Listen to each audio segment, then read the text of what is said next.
me viendra le secours? Je lève mes yeux vers les montagnes, d'où me viendra le secours? Le secours me vient de l'Éternel qui a fait le ciel et la terre. Mbasanga, le secours me vient de l'Éternel qui a fait le ciel et la terre. Nemono lele o yo yo yo yo. Le secours est de l'homme ne que vanité o. Isuya solo baninga yo yo. Utasepa ya nzambe. Frères, rapidement, 5 frères, 7 frères, rapidement tu lui dis shalom, shalom, shalom, shalom. Ah, dis shalom, shalom. Tu lui dis que le Seigneur te bénisse. Dis à l'autre voisin, adorons Dieu. Nous sommes venus pour l'adorer. Nous sommes venus pour le célébrer. Alléluia. Pour ceux qui ne me connaissent pas, mon nom c'est le frère David Mukendi, je viens d'Anvers. Et j'ai été invité par mon frère Jean Cinto. Il a dit que je devais intervenir aujourd'hui parce qu'il avait cru que le Seigneur l'avait mis à cœur que je puisse intervenir aujourd'hui. Amen. C'est pour cela que je lui dis vraiment merci pour la confiance. Merci aussi au commandant du temple, le pasteur, et à tous ses collaborateurs. Amen. Amen. Sans plus tarder, nous allons passer à la parole de Dieu. J'aimerais que là où vous êtes, que nous puissions nous lever pour faire la lecture. Nous sommes dans les livres de Jean. Jean 4.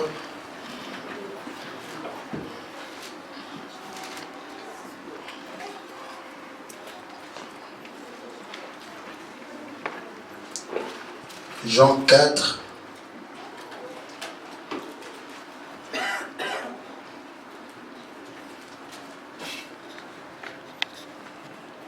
Nous allons commencer au verset 4 jusqu'au verset 7. Et ensuite nous allons lire le verset 13 jusqu'au verset 14. Et nous allons encore sauter et nous allons lire le verset 22 jusqu'au verset 24. Nous lisons au nom du Seigneur. Je répète, nous lisons au nom du Seigneur. Yes. Comme il fallait qu'il passe par la Samarie, il arriva dans une ville de Samarie nommée Sichar, près du champ que Jacob avait donné à Joseph son fils. Là il se trouvait le puits de Jacob. Jésus, fatigué du voyage, était assis au bord du puits. C'était environ la 6e heure. Une femme de Samarie vint puiser de l'eau. Jésus lui dit, « Donne-moi à boire. » Le verset 13, Jésus lui répondit, « Quiconque boit de cette eau aura encore soif. Mais celui qui boira de l'eau que je lui donnerai n'aura jamais soif. Et l'eau que je lui donnerai deviendra en lui une source d'eau qui jaillira jusque dans la vie éternelle. » Le verset 22. Vous adorez ce que vous ne connaissez pas. Nous adorons ce que nous connaissons, car le salut vient des Juifs. Mais l'heure vient.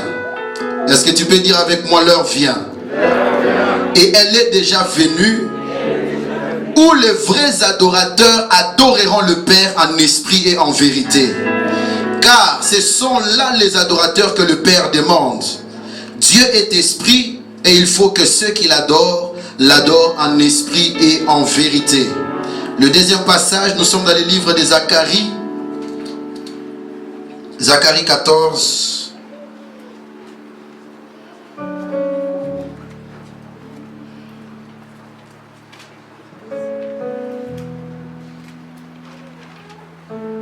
Zacharie 14, c'est dans l'Ancien Testament, ce n'est pas dans le Nouveau Testament.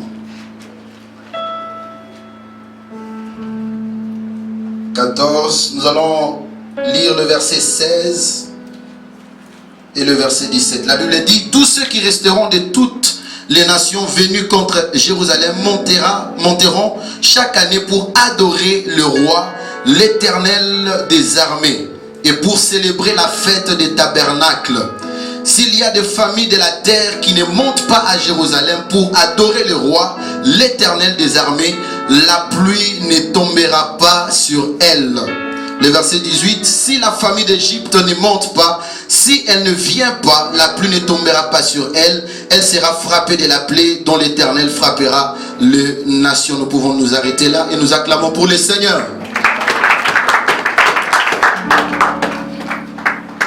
Bien-aimés dans le Seigneur, nous sommes dans la journée de louange et de l'adoration.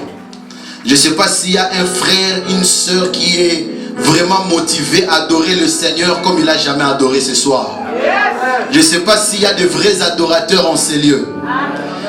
J'aimerais dire à quelqu'un que Dieu a un rendez-vous avec un vrai adorateur ce soir.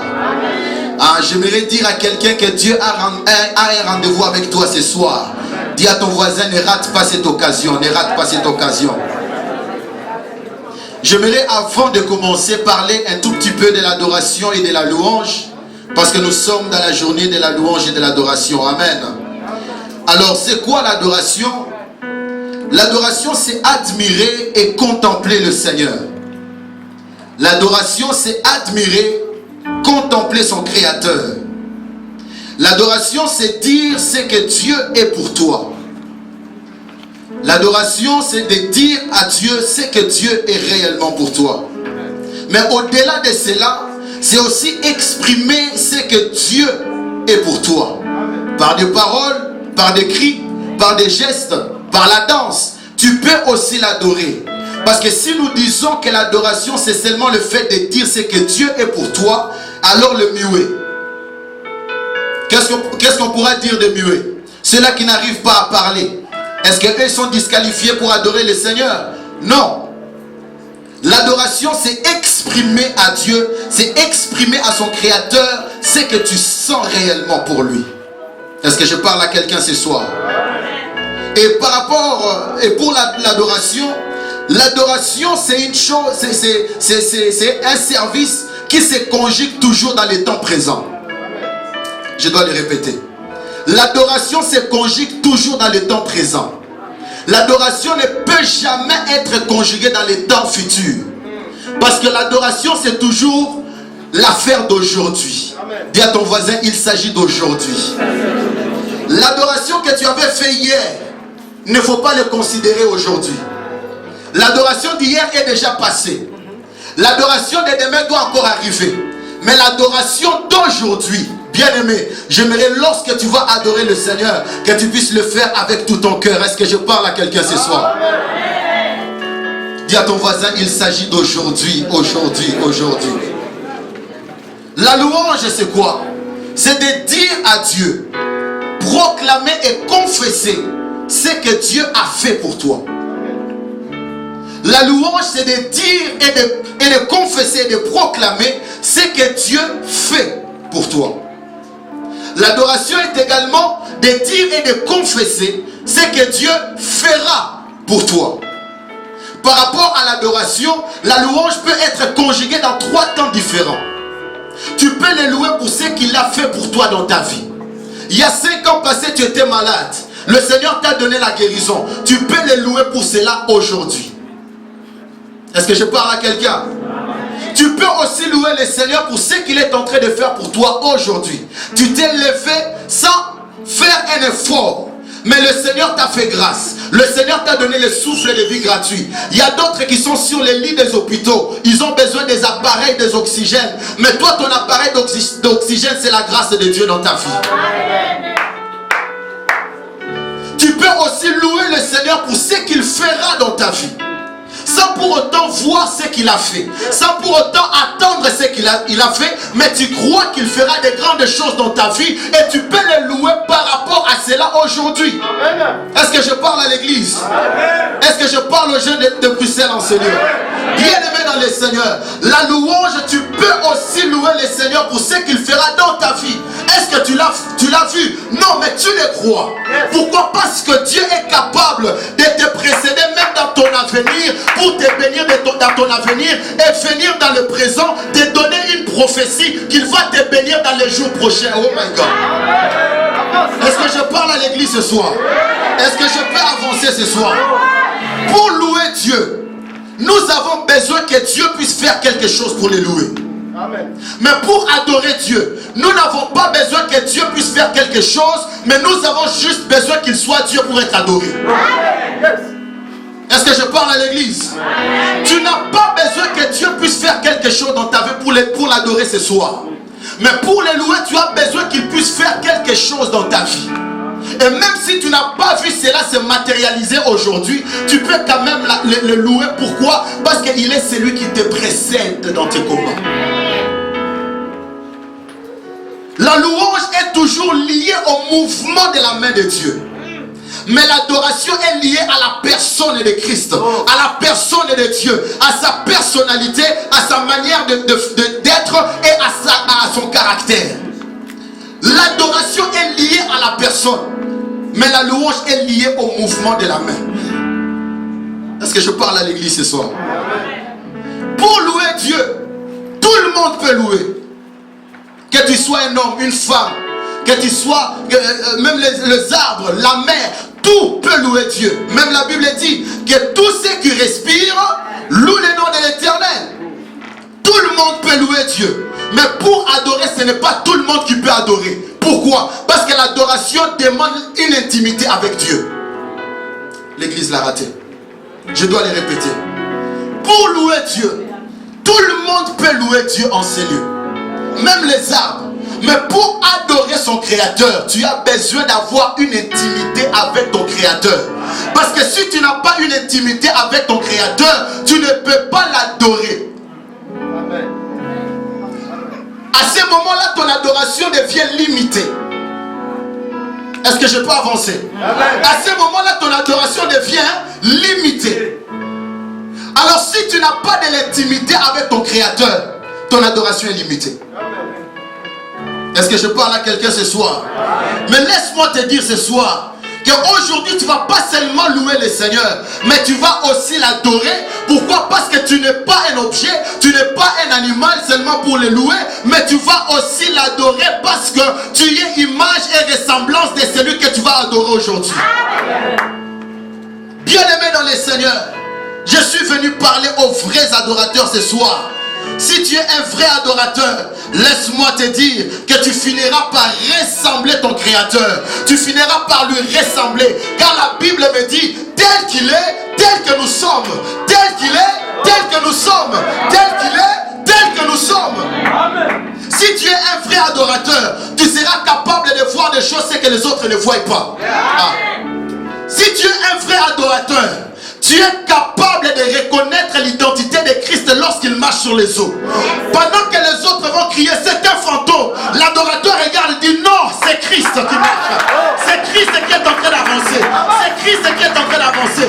Et fin de fin, l'adorateur finira aussi toujours par marcher sur les eaux. Pourquoi? Parce qu'il va commencer à refléter non seulement sa nature, mais aussi sa puissance, sa capacité de marcher sur les eaux. Est-ce que je parle à l'église ce soir?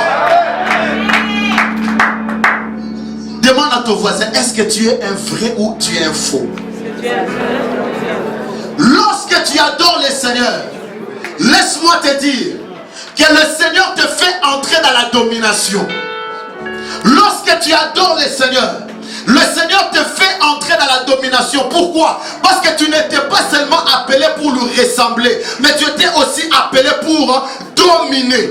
Avant de dominer, tu dois d'abord être image et ressemblance de Christ. Est-ce que je parle à l'église? Si tu le ressembles, c'est alors que tu pourras dominer. C'est pour cela qu'Ésaïe a compris ces choses. Il a dit qu'un enfant nous est né, un fils nous est donné, et la domination reposera sur ses épaules. Avant de parler de la domination, il a parlé d'abord de Christ. Il a d'abord présenté le Fils. Avant de parler de l'adoration, il faut d'abord présenter le Fils. Ah, je ne sais pas si je parle à quelqu'un. Je ne sais pas s'il y a des aigles dans la salle. Avant de parler de la domination, il faut d'abord présenter le Fils. Avant de parler de la domination, il faut d'abord que tu sois image et ressemblance de Dieu. C'est alors qu'on peut parler de la domination. Avant que tu puisses dominer sur ta maladie, rassure-toi que tu es image et ressemblance de Dieu. Est-ce que je peux avancer? Est-ce que je peux avancer? Est-ce que je peux avancer? Bien-aimé dans les Seigneurs, si tu es image et ressemblance de Dieu, tu peux dominer sur les problèmes. Tu peux dominer sur la maladie. Tu peux dominer sur les difficultés. Daniel était aussi image et ressemblance de Dieu. Qu'est-ce qui s'est passé? On l'avait dit d'adorer un autre Dieu. Lui, en tant qu'un vrai adorateur, il a refusé. Alors, qu'est-ce qu'on a fait? On l'a pris, on l'a jeté dans la fosse au lion. Et qu'est-ce qu'on a constaté? Quand on s'approche, on voit que Daniel est en train de faire des jeux avec des lions. Un homme qui est en train de faire des jeux avec le lion. Mais oui, c'est tout à fait normal. Vous savez pourquoi? Parce qu'il était image et ressemblance du lion de la tribu de Juda. Ses amis bien-aimés, Shadrach, Meshach et Abednego, la Bible me fait voir qu'on a parlé d'eux. On a dit non, il faut adorer notre Dieu. En tant qu'un vrai adorateur, ils ont refusé de se prosterner au devant de notre Dieu. Alors qu'est-ce qui s'est passé? On a pris ces trois amis, on les a jetés dans la fournaise ardente. Et qu'est-ce qu'on constate? Au lieu qu'ils puissent crier, au lieu qu'ils puissent pleurer, bien aimés, ils ont constaté que les trois, ils sont en train de danser avec une quatrième personne dans la fournaise ardente.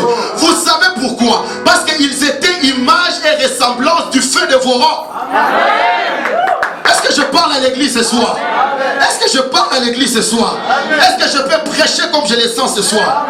Est-ce que je peux prêcher comme je le sens ce soir?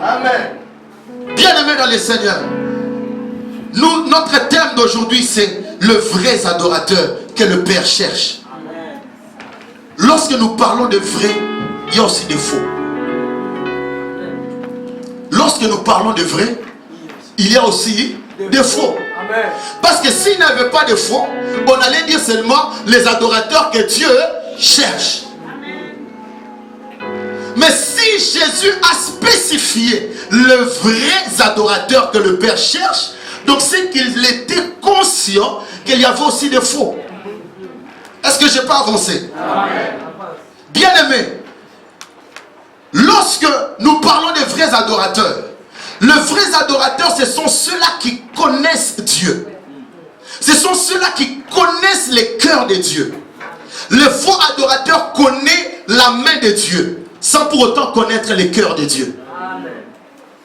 L'objectif d'un vrai adorateur, c'est de plaire au Seigneur, c'est de plaire à son cœur.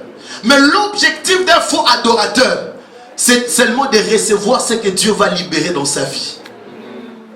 Est-ce que je parle à quelqu'un? Un faux adorateur, bien aimé, si tu lui demandes d'adorer, son adoration sera limitée. Parce que l'adoration demande une certaine intimité avec celui que tu adores. Est-ce que je parle à l'église ce soir? Est-ce que tu peux m'aider à demander encore à ton voisin, est-ce que tu es vrai ou tu es faux? Demande-lui encore très bien, est-ce que tu es vrai ou tu es faux? Bien-aimé dans les Seigneurs, un vrai adorateur, il est celui qui est capable de se prosterner au devant de son Créateur. Un vrai adorateur n'a pas honte de se prosterner, de s'agenouiller au devant de son Créateur. Lorsque tu vois un adorateur qui a la difficulté de se mettre à genoux pour adorer son Créateur, bien aimé, rassure-toi, il n'est pas encore entré dans la dimension des vrais. Il est seulement dans la dimension des adorateurs, mais pas dans la dimension des vrais. Parce qu'un adorateur, c'est un sacrificateur. Est-ce que je peux avancer? Un adorateur, c'est un sacrificateur. Laisse-moi te poser la question ce soir. Lorsque tu adores ton Créateur, qu'est-ce que tu sacrifies dans la présence de Dieu? Qu'est-ce que tu sacrifies dans la présence de Dieu?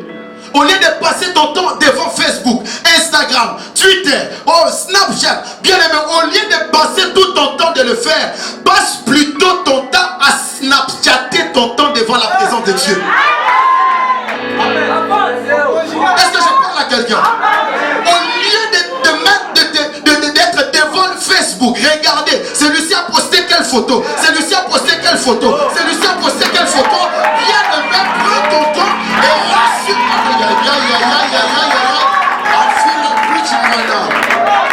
Je sens comme si je suis en train de prêcher à quelqu'un ce soir. Frère, depuis que Dieu est en train de regarder Facebook. Qu'est-ce que ça t'a apporté dans ta vie? Seulement des problèmes. L'autre regarde comme ça, cette photo n'est pas bien, non, je vais pas liker. Pas de like. L'autre regarde comme ça, like. Like. Oh, troisième like. Quatrième like. Bien aimé, quand est-ce que tu vas te concentrer pour voir ce que Dieu a préparé pour toi dans ta vie? Pendant que tu es en train de passer tout ton temps devant Facebook, ton créateur est en train de regarder et se dire, mais pourquoi tu ne montes pas ici? Monte ici, monte ici. Bien aimé dans le Seigneur, à passer du temps dans la présence de Dieu. Lorsque tu viens pour adorer le Seigneur, il faut sacrifier ton temps. Il faut sacrifier ton orgueil. Il faut sacrifier ta fonction. Il faut sacrifier tous tes titres devant de ce Dieu. Parce que c'est seul Dieu qui est le plus grand de tous. Est-ce que je parle à l'église ce soir? Il n'y a que Dieu qui est le plus grand de tous. Il faut apprendre à sacrifier ton temps. Pourquoi? Parce que dans l'adoration, le sacrifice est toujours lié au sacrificateur et le sacrificateur est toujours lié au souverain sacrificateur. Est-ce que je peux avancer? Alors, qu'est-ce que nous constatons dans cette histoire? La Bible me dit, dans le verset 4, comme Jésus devait passer par la Samarie. Donc, en quelque sorte, il n'avait pas de choix. Il devait passer par la Samarie. Comme aujourd'hui. Parce que nous avons organisé une journée de louange et d'adoration. Parce que nous avons organisé une journée de louange et d'adoration. Le Seigneur Jésus-Christ est obligé de passer par ici pour visiter quelqu'un ce soir. Si tu le crois, dis gloire au Seigneur. Et si tu le crois, dis gloire au Seigneur. Qu'est-ce qui se passe? Jésus était là, fatigué, en train d'attendre quelqu'un. Avec une phase, en train d'entendre. Mais il attendait qui? Une femme de mauvaise vie. Une femme de mauvaise vie. Laisse-moi te dire ce soir, toi qui es là, peut-être ta fille est pleine de péchés. Tu mènes une vie mauvaise. Mais laisse-moi te dire ce soir que le Seigneur est en train de t'attendre ce soir. Il est en train de t'attendre pour ouvrir les portes de ton cœur et que tu puisses entrer dans ton cœur. Toi qui n'as jamais encore donné ta vie à Christ, voilà le moment qui est arrivé. Le Seigneur est en train de t'attendre ce soir. Il était en train d'attendre cette dame. Et qu'est-ce qui se passe? La femme arrive.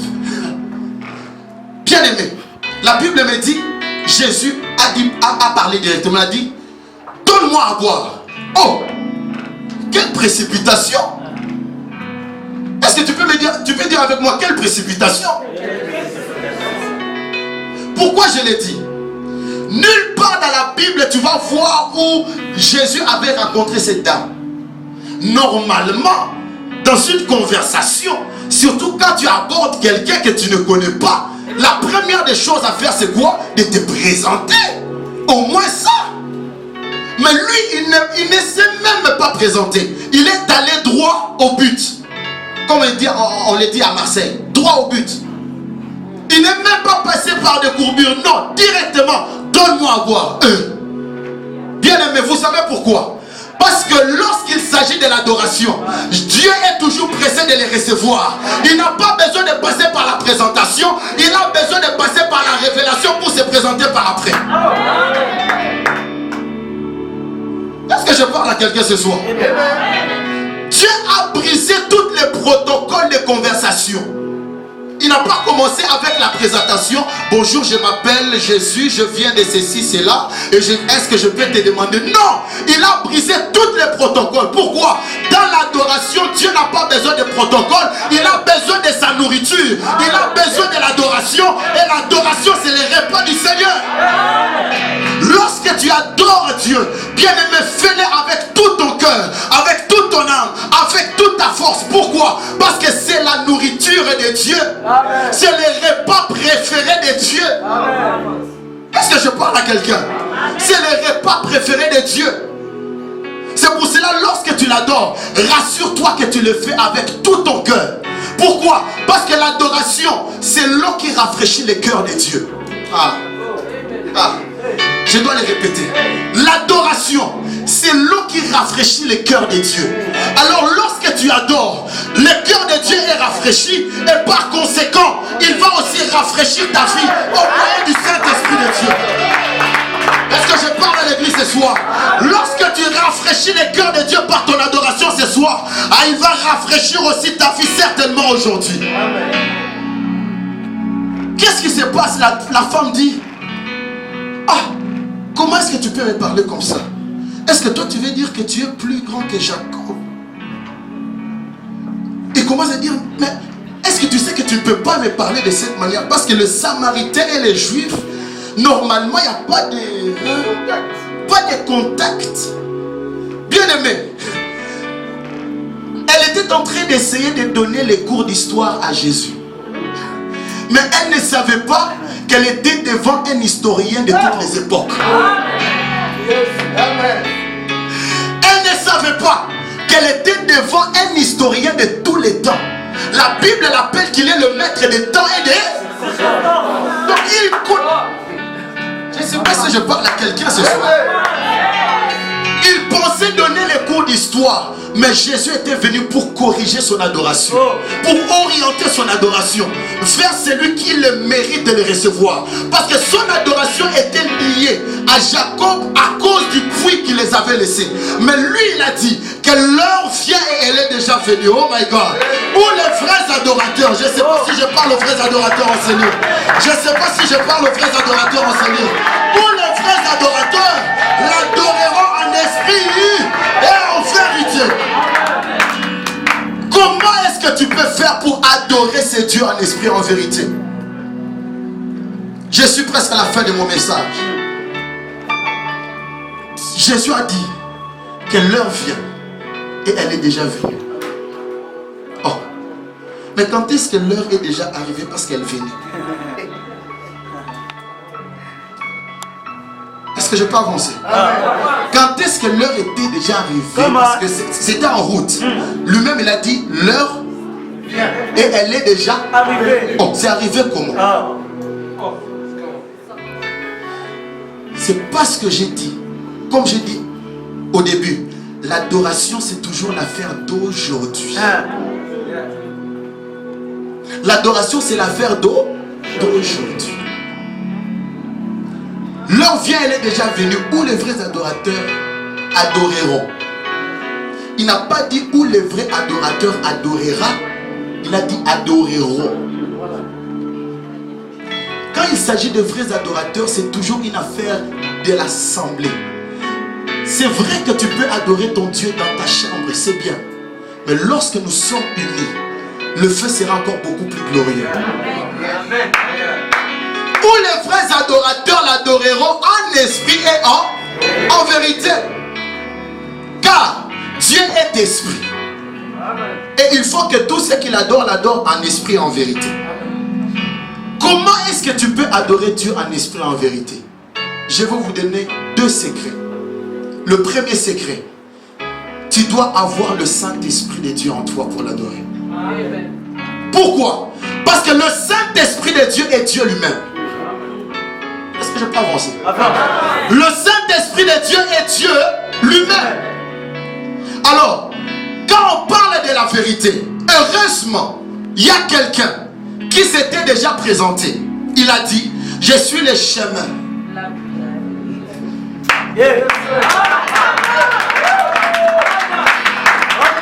Je ne sais pas si je parle à quelqu'un ce soir. Heureusement qu'il y a quelqu'un qui s'était déjà présenté. C'est pour cela que je comprends lorsqu'il a raconté cette dame, il n'est pas passé par la présentation parce qu'il était déjà présenté. Il est passé directement par la révélation. Il a dit, je suis le chemin, la vérité et la vie. Pour mieux adorer Dieu en esprit et en vérité, tu as besoin du Saint-Esprit de Dieu et tu as besoin d'avoir Christ dans ta vie.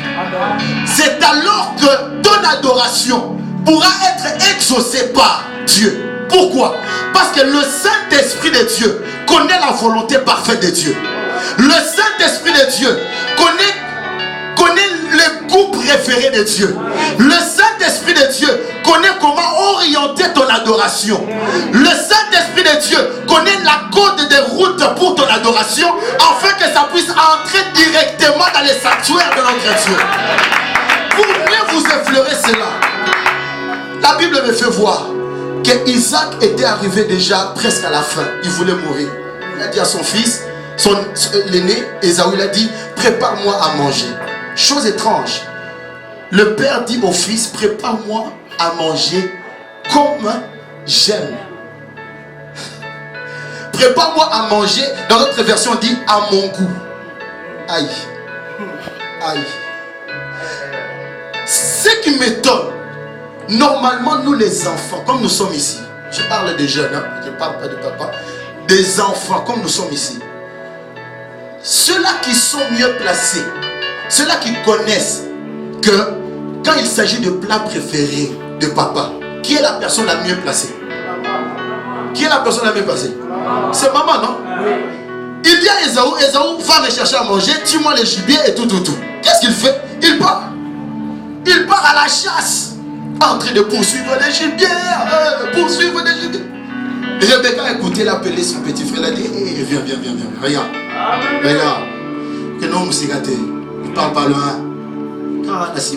Si derrière, prends-moi un gibier, apporte. Tobé ta match terre à terre. Ah? Match terre à terre. Match à domicile. La personne s'approche. Il prend les gibiers. Pendant ce temps, maman est en train de préparer. Jacob était en train de trembler parce qu'il ne connaissait pas son sort. Il a dit à maman, mais lorsque je vais maintenant m'approcher auprès de papa, mais moi je ne suis pas poileux comme mon frère. S'il me touche, qu'est-ce qui va arriver?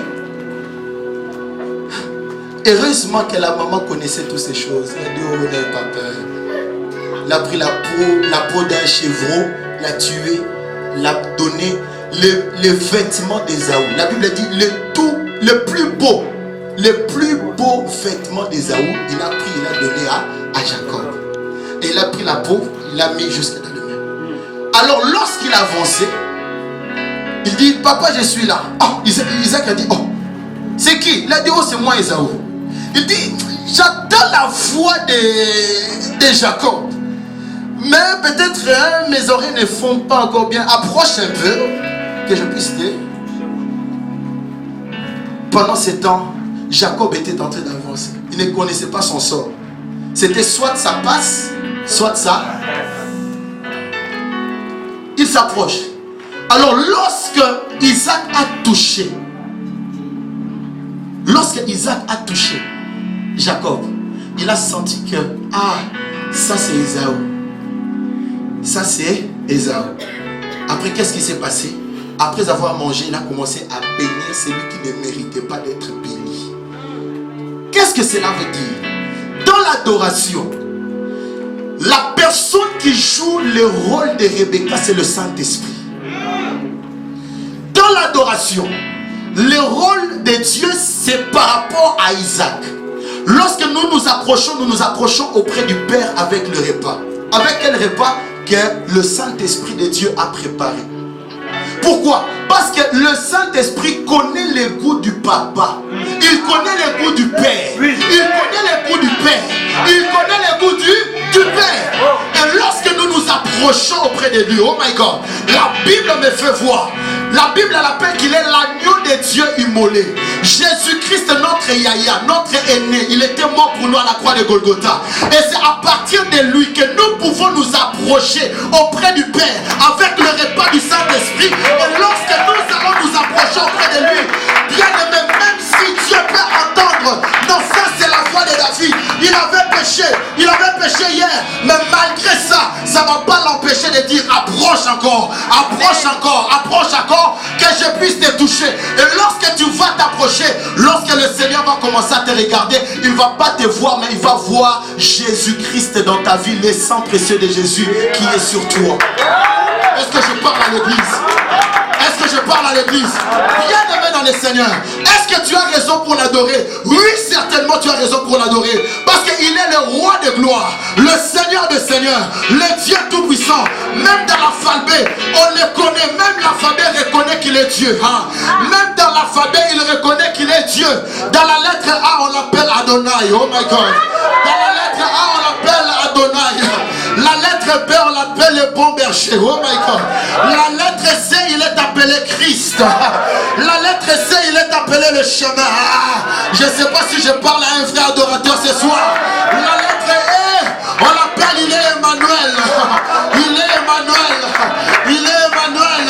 La lettre F, il est fidèle. Il est fidèle. La lettre G, il est grand. Il est le plus grand de tous. Il est le plus grand de tous. La lettre H, il est le héros de ma vie. La lettre I, il est incomparable. Il est incontournable. Il est immesurable.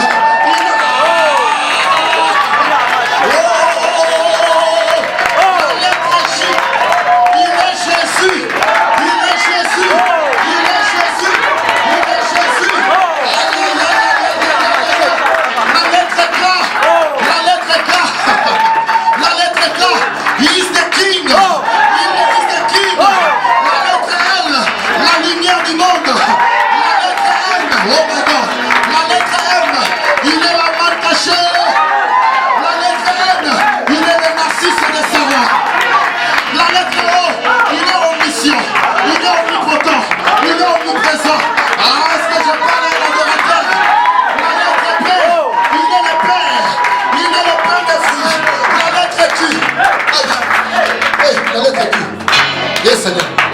La lettre Q. Et la lettre Q.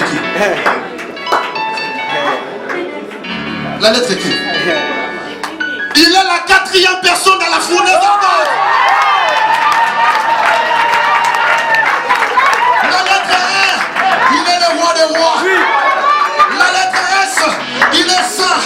Il est le saint d'Israël. Il est Seigneur et il est sauveur. La lettre T, il est le tout-puissant. La lettre I, il est unique. La lettre V, il est la vérité. Il est la vérité. Il est la vie. La lettre W, he is the winner. La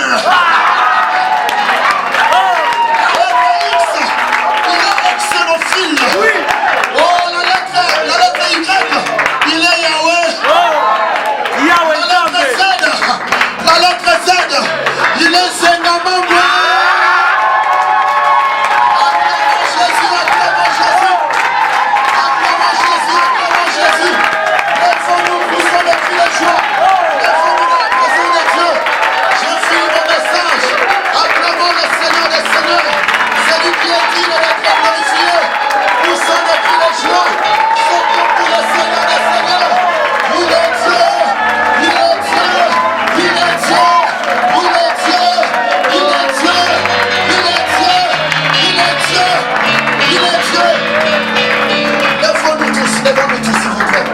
Levons-nous. Nos mains levées. J'appelle les chantres de ma compagnie. Les mains levées.